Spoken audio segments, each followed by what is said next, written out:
Hi there.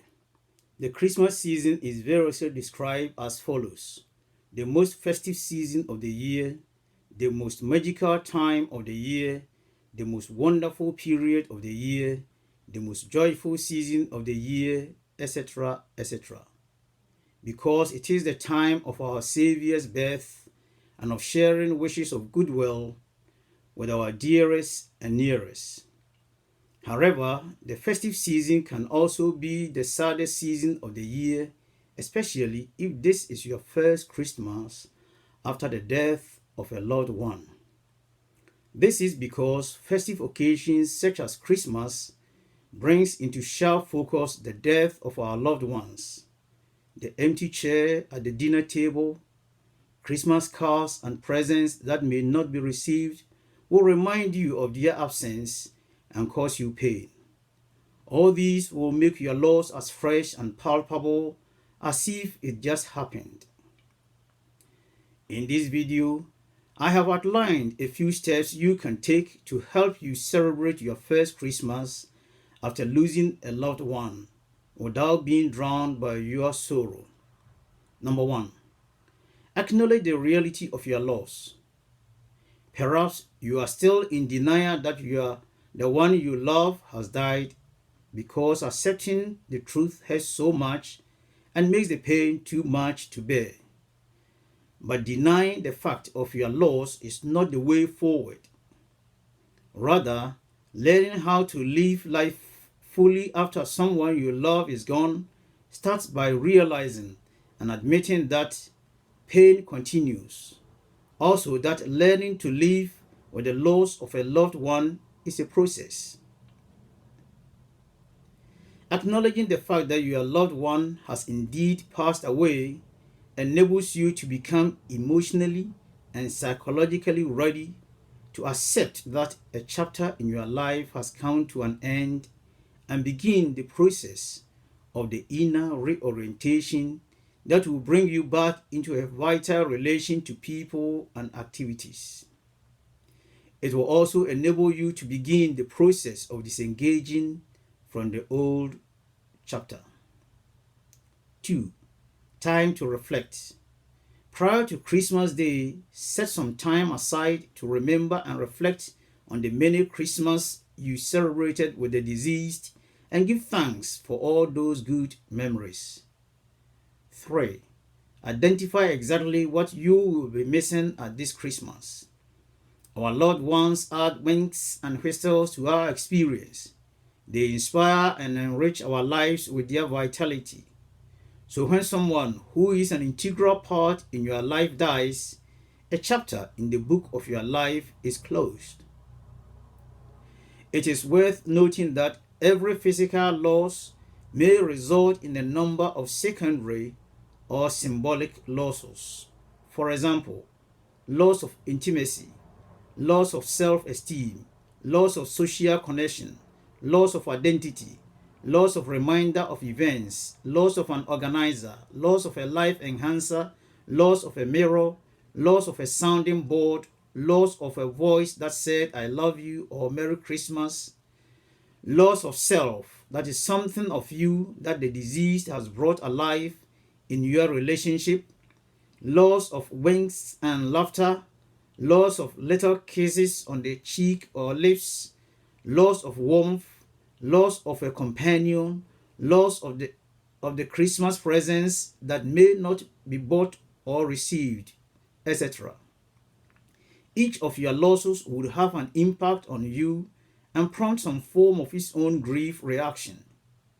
So being able to clearly identify your particular losses will help you heal your emotions and help you rebuild yourself in a good way. It will also help you to discover your new identity and the psychological and social roles you must assume or relinquish as a result of the death of your loved one. Furthermore, it may help you turn your sorrow into joy, sadness to happiness, and loneliness to feeling of God's presence and the enduring presence of your loved ones, both the departed and those alive. 4.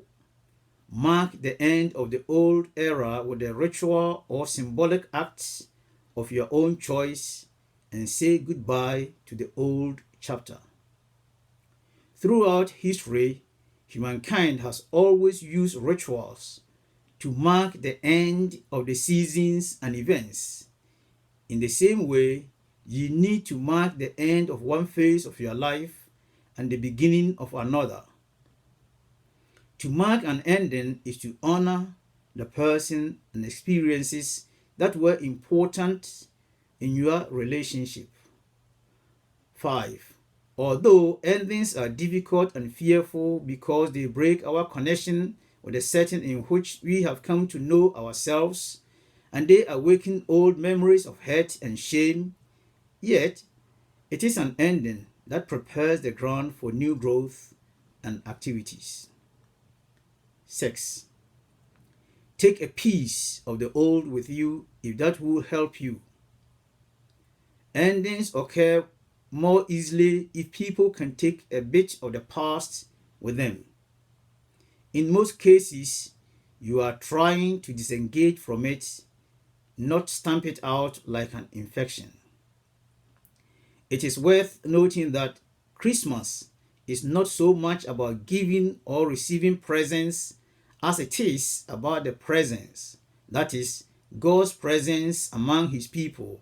Hence, his name is called Emmanuel. With us is God and the presence of our loved ones, both present and deceased. So allow yourself to feel the abiding presence of the love of your loved ones and let it engulf you and bring you warmth. Reframe 8. Reframe your perspective as follows. That although death has separated you from your loved one, it has not ended your relationship. It simply means that your relationship has changed from one based on the physical presence of the deceased to one relating to memories of the past. 9. Initiate a good Christmas practice that honors their memory and spurs you on to live your life to the fullest. For example, how will you bring to birth your buried creative ideas about how to celebrate Christmas? 10. Focus on what you have. For example, you still have your life to live.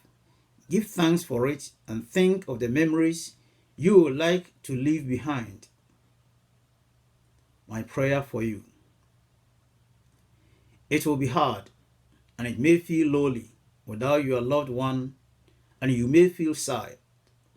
My prayer for you is that the God of love, the Emmanuel, the Prince of Peace, the wonderful Counselor, will remove the sadness that will hinder you from feeling the joy and hope which his presence will bestow. I wish you a very Merry Christmas and a happy, healthy, and prosperous New Year 2020. May the God who has enabled you to enter the year 2020 see you through to its end.